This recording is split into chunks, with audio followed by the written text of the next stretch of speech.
पाकिस्तान को इस्लामिक आतंकवाद का गढ़ कहा जाता है और इस समय इस्लामिक टेररिज्म ने फ्रांस को निशाना बनाया हुआ है। आज फ्रांस में 2 आतंकवादी हमले हुए। पहला अटैक नीस शहर में एक चर्च पर हुआ, जिसमें एक आतंकवादी ने 3 लोगों की हत्या कर दी, तो वहीं दूसरे हमले में एक युवक ने पुलिस पर हमला कर दिया। प्रेसिडेंट इमैनुअल मैक्रोन ने इसे फ्रांस पर इस्लामिक आतंकवाद का सीरियल अटैक कहा है। प्रधानमंत्री नरेंद्र मोदी ने फ्रांस में आतंकवादी हमलों की निंदा करते हुए कहा है कि इस मुश्किल वक्त में भारत फ्रांस के साथ पूरी तरह मजबूती से खड़ा है।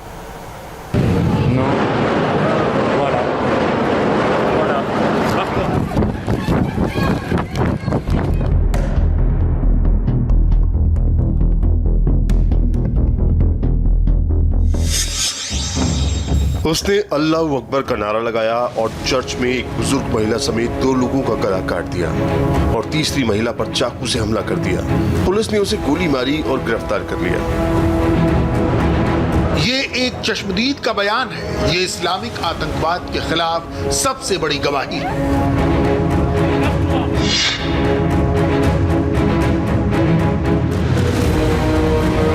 फ्रांस एक बार फिर इस्लामिक आतंकवाद का शिकार हुआ है। इस्लाम के नाम पर, मजहब के नाम पर, पैगंबर मोहम्मद के नाम पर एक आतंकवादी ने 3 लोगों की जान ले ली।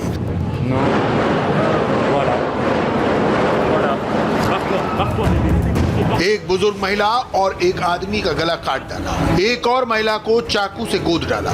यह हमला फ्रांस के नीस शहर में हुआ, जब हमलावर मुस्लिम आतंकवादी ने नारा लगाते हुए एक महिला को खदेड़ लिया। तभी मौके पर पहुंची पुलिस ने उस पर कई फायर किए।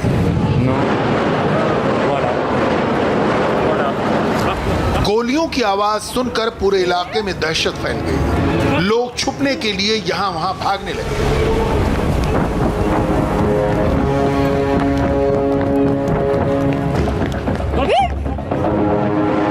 फ्रांस का नीस शहर 4 साल बाद एक बार फिर इस्लामिक आतंकवाद का निशाना बना है। 2016 में इसी नीस शहर में एक मुस्लिम युवक ने बस्तील डे का जश्न मना रहे लोगों पर ट्रक चढ़ा दिया था, जिसमें 86 लोग मारे गए थे और करीब 500 लोग जख्मी हो गए थे।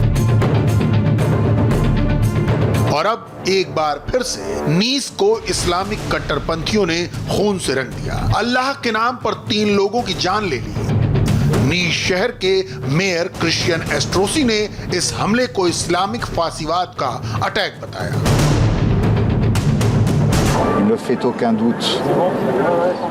इस बात में शक की कोई गुंजाइश नहीं है कि हमला करने वाला कौन था और वो किस इरादे से हमला करने आया था।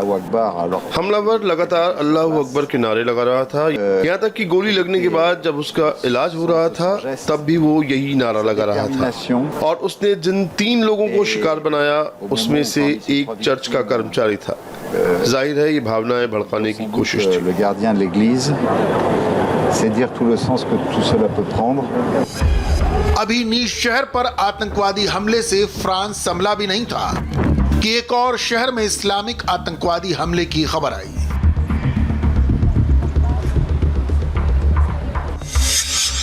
फ्रांस के अविन्यो शहर में एक युवक ने अल्लाह अकबर का नारा लगाते हुए पुलिस पर चाकू से हमला किया। पुलिस ने इस युवक को तुरंत गोली मार दी। नीस और अविन्यो में इस्लामिक आतंकवादी हमलों के बाद खबर आई कि सऊदी अरब में उसके कॉन्सुलेट पर एक और हमला हो गया। सऊदी अरब के जेद्दा शहर में एक आदमी ने फ्रेंच कॉन्सुलेट में तैनात एक गार्ड पर चाकू से हमला किया। इस हमले में किसी की जान जाती उससे पहले सिक्योरिटी गार्ड्स ने उसे कंट्रोल कर लिया।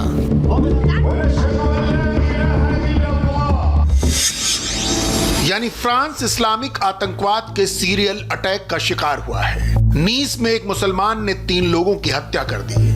अविन्यो में एक मुस्लिम ने पुलिस पर हमला किया। जेद्दा शहर में फ्रांस के कॉन्सुलेट पर अटैक किया गया। एक के बाद एक 3 हमलों से साफ है कि इस्लामिक आतंकवाद ने फ्रांस को अपने निशाने पर ले लिया है। यही तो चाहते थे पाकिस्तान के पीएम इमरान खान, जो फ्रांस को धमकी दे रहे थे। यही तुर्की के नए खलीफा अर्दोआन का भी मकसद था, जो फ्रांस को अपनी गीदड़ भभकियों से डराना चाहते थे। और ईरान के राष्ट्रपति हसन रूहानी भी यही धमकी दे रहे थे। पूरी दुनिया में मुसलमानों को फ्रांस के खिलाफ भड़काया जा रहा था।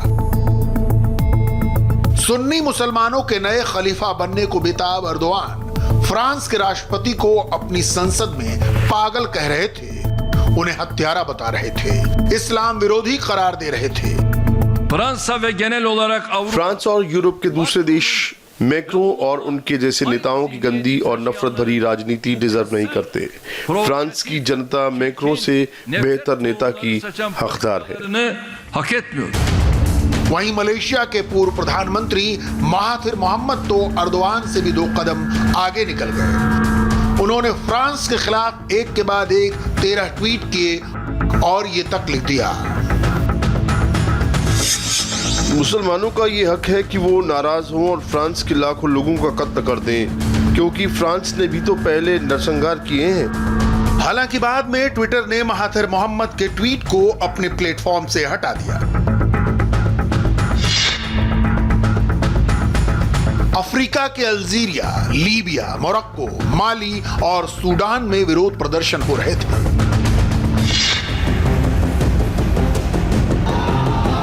अरब देशों में फ्रांस के विरोध की आग भड़काई जा रही थी। इराक की राजधानी बगदाद हो, ईरान की राजधानी तेहरान हो या जॉर्डन की राजधानी अम्मान, हर देश के मुस्लिम नेता फ्रांस के खिलाफ कट्टरपंथी प्रदर्शनों को हवा दे रहे थे।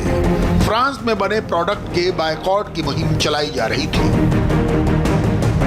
आखिरी पैगंबर मोहम्मद के नाम पर, इस्लाम के अपमान के नाम पर साउथ एशिया में भी फ्रांस के विरोध का ज्वालामुखी जलाया जा रहा था। पाकिस्तान के वजीर आजम ट्विटर पर मैक्रों को बुरा भला कह रहे थे, तो उनके वजीर शाह महमूद कुरैशी पाकिस्तान की संसद में फ्रांस की मजम्मत का प्रस्ताव ला रहे थे। The National Assembly of the Islamic Republic of Pakistan, Islamic गणराज्य पाकिस्तान ने फ्रांस में प्रकाशित किए गए हमारे पैगंबर मोहम्मद साहब का अपमान करने वाले कार्टूनों और नॉर्वे व स्वीडन में कुरान के अपमान को बहुत गंभीरता से लिया है। हम दुनिया के कुछ हिस्सों में इस्लाम को बदनाम करने वाले और ईश निंदा करने वाली घटनाओं की कड़ी निंदा करते हैं। हम नफरत फैलाने वाले तमाम बयानों, खासतौर से प्रेसिडेंट मैक्रों के भड़काऊ बयान की कड़ी आलोचना करते हैं। पाकिस्तान अभिव्यक्ति की आज़ादी के नाम पर ईश निंदा और 1 अरब से ज़्यादा मुसलमानों की भावनाओं के साथ खिलवाड़ करने वाली ऐसी हरकतों की निंदा करता है। justifying unlawful provocation. पाकिस्तान की संसद ही नहीं, सड़क पर भी फ्रांस के खिलाफ कोहराम मचा हुआ है। पाकिस्तान की हुकूमत जो इस वक्त जबरदस्त सियासी संकट में मुब्तला है, उसे फ्रांस के राष्ट्रपति मैक्रों की शक्ल में ऐसा शैतान दिख गया जिसके नाम पर वो अपने अवाम को भड़काने के मौके का बखूबी फायदा उठा रही है। कराची से लेकर लाहौर तक इस्लाम के नाम पर हजारों लोग सड़कों पर उतर रहे हैं। अक़वाम मुत्तहिदा को इस पर वाज़ेह कानून साजी करनी होगी और जो ब्लास्फेमी लॉ है एक अक़वाम मुत्तहिदा के चार्टर के तौर पर सामने आना चाहिए और तौहीन रिसालत चाहे वो किसी भी पैगंबर की, रसूल पाक सल्लल्लाहु अलैहि वसल्लम समेत, उसको जो है वो दहशतगर्दी करार देना चाहिए। चौथी बात हम ये कहना चाहते हैं कि हम अपने हुक्मरानों से कहते हैं कि फ्रांसीसी तमाम जितने भी सफ़ीर हैं इन सबको मुल्क बदर किया जाए और फ्रांसीसी मसनूआत का बायकॉट किया जाए। आज शहर लाहौर के तलबा फ्रांस के अंदर जो गुस्ताखाना खाके नबी करीम सल्लल्लाहु अलैहि वसल्लम के शाया किए गए हैं उसके ख़िलाफ़ सरापा एहतजाज हैं। फ्रांसीसी सदर की मजम्मत करते हैं इस हरकत की और ये मुतालबा करते हैं उम्मत मुस्लिमा से कि वो फ्रांसीसी जितनी भी मसनूआत हैं उनका बाइकआउट किया जाए और हुकूमत से ये मुतालबा है कि फ़्रांस के साथ सफारती ताल्लुकात को ख़त्म किया जाए और फ्रांस के सफ़ीर को वापस भेजा जाए। पाकिस्तान, तुर्की, ईरान, जॉर्डन, सऊदी अरब और बांग्लादेश, जिस देश में भी मुसलमान बहुमत में हैं, वहां फ्रांस के खिलाफ प्रदर्शन हो रहे हैं। फ्रांस के राष्ट्रपति का अपमान किया जा रहा है, फ्रांस का झंडा जलाया जा रहा है। वजह सिर्फ इतनी सी है कि फ्रांस के राष्ट्रपति ने इस्लाम को आईना दिखा दिया। मैक्रों ने कहा कि कट्टरपंथ के चलते ही आज दुनिया भर में इस्लाम मुश्किल में है। मुसलमानों की तमाम परेशानियों की जड़ यही है। Bien, mesdames, messieurs, une fois encore, देवियों और सज्जनों, हमारे देश पर एक बार फिर इस्लामिक आतंकवाद का हमला हुआ है। आज सुबह नीस के नोट्रे डेम चर्च में हुए आतंकवादी हमले में हमारे 3 देशवासी मारे गए हैं। साफ है कि फ्रांस पर हमला हो चुका है। आज ही सऊदी अरब के जिद्दा में हमारे काउंसलेट को निशाना बनाया गया और एक बार फिर हमारे देश में हमलावर गिरफ्तार किए गए हैं। Au même moment, nous avions France और मुस्लिम देशों के बीच टकराव की शुरुआत 16 अक्टूबर को तब हुई जब एक मुस्लिम आतंकवादी ने फ्रांस के एक टीचर का सिर इसलिए कलम कर दिया क्योंकि उन्होंने अपनी क्लास में पैगंबर मोहम्मद के कार्टून दिखाए थे।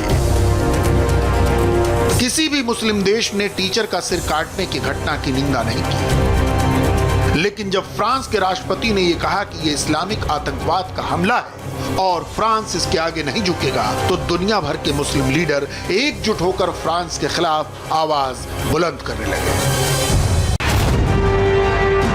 आपको समझना होगा कि फ्रांस के राष्ट्रपति के इस्लामिक कट्टरपंथ को निशाना बनाने से सबसे ज्यादा मिर्ची पाकिस्तान और तुर्की को क्यों लगी। दोनों ही देश अपने आप को सबसे बड़ा मुसलमान मुल्क साबित करना चाहते हैं। दोनों देशों को फ्रांस के कई कदमों से ऐतराज है। फ्रांस में हिजाब पहनकर घर से बाहर निकलने पर पाबंदी है। ये बात मुसलमान देशों को लंबे समय से चुभ रही थी। जब पाकिस्तान के विदेश मंत्री शाह महमूद कुरैशी ने नेशनल असेंबली में फ्रांस के खिलाफ प्रस्ताव पेश किया तो हिजाब पर पाबंदी का खास तौर से जिक्र किया था। दुनिया के तमाम हिस्सों में इस्लाम के प्रति नफरत का भाव बढ़ रहा है। हमारे पैगंबर मोहम्मद साहब का अपमान किया जा रहा है, कुरान की बेइज्जती की जा रही है, सुरक्षा बल मुसलमानों को बदनाम करने का काम कर रहे हैं, मुसलमानों की हत्या की जा रही है, महिलाओं पर हिजाब पहनने के कारण हमले किए जा रहे हैं, मीनारों पर पाबंदी लगाई जा रही है। कुछ मीडिया ग्रुप मुसलमानों के खिलाफ दुष्प्रचार और नकारात्मक अभियान चला रहे हैं। Far right and neo-fascist parties. बड़े अफसोस की बात है कि जब मजहब के नाम पर मानवता को निशाना बनाने वालों का विरोध होना चाहिए था, तो मुसलमान देशों के लीडर कट्टरपंथ और आतंकवाद के साथ खड़े हुए। लाखों फ्रांसीसियों के कत्ल की बातें कहकर मुसलमानों को उकसा रहे हैं। ये मलेशिया के एक्स प्राइम मिनिस्टर के ट्वीट हैं जो फ्रांसीसी नागरिकों के कत्ल को वाजिब ठहरा रहे हैं।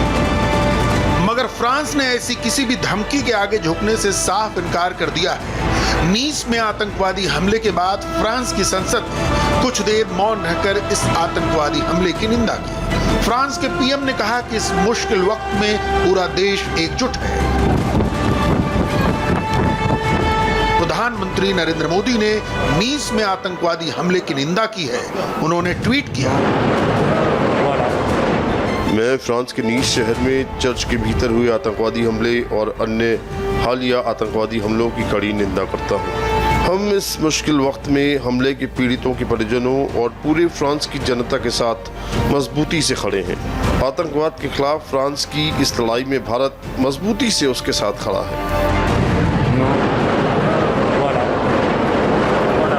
इससे पहले विदेश मंत्रालय ने बुधवार को अपने बयान में फ्रांस का समर्थन किया था। विदेश मंत्रालय ने कहा था कि हम फ्रांस के राष्ट्रपति इमैनुअल मैक्रों के खिलाफ निजी हमलों की कड़ी निंदा करते हैं। फ्रेंच राष्ट्रपति पर अटैक के लिए जिस तरह की भाषा का इस्तेमाल हो रहा है वो किसी भी लिहाज से ठीक नहीं है और बुनियादी कूटनीतिक संवाद के पैमानों के खिलाफ जाता है। हम फ्रांस के अध्यापक पर निर्मम आतंकवादी हमले की भी निंदा करते हैं, जिनका सिर कलम किए जाने से पूरी दुनिया हिल गई। हम उनके परिवार और फ्रांस की जनता के प्रति शोक जताते हैं। आतंकवाद को किसी भी सूरत में जायज नहीं ठहराया जा सकता। भारत भी कई बार इस्लामिक आतंकवाद का शिकार हुआ है। ऐसे में आज जब फ्रांस उसके निशाने पर है तो इंडिया ने पूरी मजबूती के साथ खड़े होकर यह संदेश दिया है कि इस्लामिक आतंकवाद को किसी भी सूरत में बर्दाश्त नहीं किया जाएगा, फिर चाहे हमला फ्रांस में हो या इंडिया में। फ्रांस से निकलकर अब दिल्ली की बात।